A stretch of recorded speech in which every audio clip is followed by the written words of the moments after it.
But there were fresh clashes near the offices of the Turkish Prime Minister. The Interior Minister says nearly 1,000 arrests have been made in more than 90 demonstrations across the country. Rabia Rage is in Istanbul and sent this report. After days of trying to break through the police siege, protesters take over Taksim Square. Thousands pack the popular area, describing this as a victory. The man who said he won't back down just backed down. But this needs to go on. We believe there is going to be a victory. We are looking after our urban zones. The AKP has no right over our urban space. We will protect our city and our rights. It came after one of the most aggressive advances by the police since the protests began. But ultimately the police pulled out from the square after hundreds of injuries and arrests. Earlier in the day, scenes like these of crowds marching across the bridges over the Bosphorus gave an indication of just how big the protest had grown. For them, what began as a protest over a park has now taken on a deeper importance.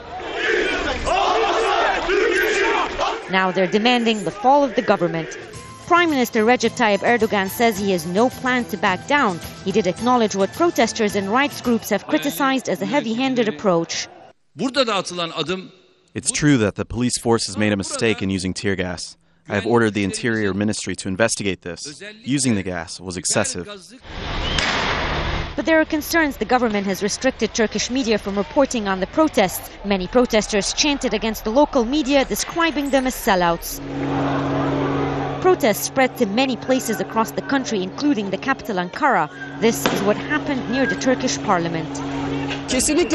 There are people of all kinds of ideology here together, from all religious sects. But the attitude of the police never changes. I even think it is probably the undercover police that have caused so much debris on the street. The international community has expressed concern at the approach the police are taking.